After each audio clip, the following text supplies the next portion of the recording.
एक बार भगवान बुद्ध अपने भिक्षु के साथ भिक्षाटन के लिए किसी गांव की तरफ जा रहे थे। तभी अचानक बुद्ध के पैरों में कांटा लग गया। कांटा इतना तीक्ष्ण था कि चुभते ही रक्त की धार निकलने लगी। बुद्ध के भिक्षु ने रक्त को रोकने के लिए एक कपड़ा फाड़कर बुद्ध के पैर में बांध दिया। इस घटना को कुछ लोग देख रहे थे जो कि बुद्ध से ईर्ष्या करते थे। उन्होंने भगवान बुद्ध से कहा कि हम तो तुम्हें परम ज्ञानी समझते थे, लेकिन दर्द को तुम भी सहन नहीं कर सकते हो। तुम पखंडी हो और ये हमने सिद्ध कर दिया है। ये कांटे हमने ही बिछाए हैं। इस गांव में तुम्हारा स्वागत नहीं है, तिरस्कार होगा। इस गांव में तुमको कोई भी भिक्षा नहीं मिलेगी। भगवान बुद्ध ने उन लोगों से अनुरोध किया कि कृपया करके मुझे इस गांव से भिक्षा लेने दो। बुद्ध के ईर्ष्यालुओं ने बुद्ध का उपहास बनाते हुए कहा कि अगर तुम्हें भिक्षाटन के लिए इस गांव में आना है तो तुम्हें अपने रक्त की बलिदानी देनी होगी।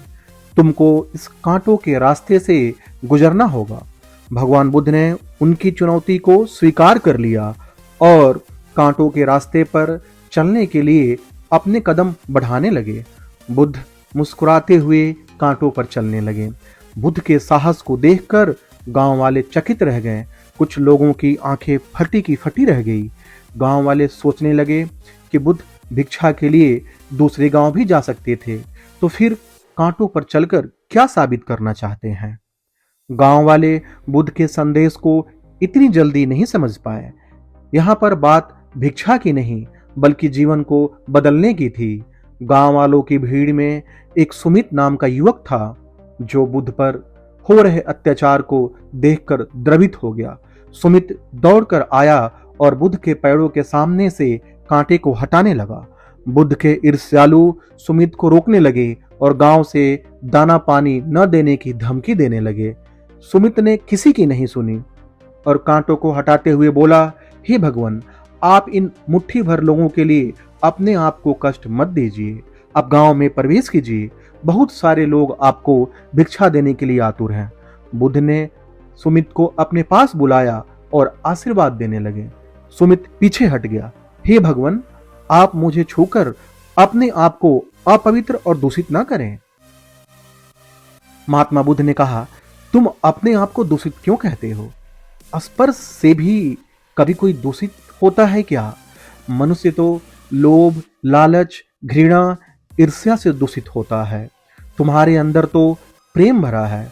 तुम दूसरों का सुख चाहते हो। तुम तो पवित्र हो। बुद्ध के बोल सुनकर कुछ लोग बोले, तुम तो अपने आप को बड़े ज्ञानी कहते हो। तुमको जाति का कोई ज्ञान ही नहीं है। तुम पखंडी हो। बुद्ध बड़े ही शांत स्वभाव से कहते हैं, मानव से मानव की मानवता छीनना पखंडी की निशानी है। मुझे पखंडी बोलकर यदि आपको संतोष मिलता है तो मेरे लिए दुख का कोई विषय नहीं है। कुछ लोग बुद्ध पर बरस पड़े, परंतु यह तो धर्मशास्त्र है, फिर यह पखंड कैसे हुआ? बुद्ध कहते हैं, हमारी उत्पत्ति इस सृष्टि में हुई है। नदियों का पानी सभी की समान रूप से प्यास बुझाता है। खुले जंगलों की हवा भी भेदभाव नहीं करती है। खुला आसमान हमारे पिता के समान हमारी परवरिश करता है। सृष्टिकर्ता ने भी कोई भेदभाव नहीं किया है। फिर हम इंसान कौन होते हैं भेदभाव करने वाले? मानव में भेद करके अपने संबंधों को बिगाड़ता है। बुद्ध के वचन के बाद कुछ लोग कहते हैं, अगर आप इतना ही कहते हैं तो सुमित को अपना भिक्षु क्यों नहीं बना लेते हैं? बुद्ध ने कहा कि अच्छा सुझाव है। अगर सुमित तुम चाहते हो तो तुम मेरा भिक्षु बन सकते हो। बुद्ध के आमंत्रण पर सुमित पहला नीच जाति का बौद्ध भिक्षु बनता है। इस पूरे विवरण में केवल सुमित का जीवन बदला।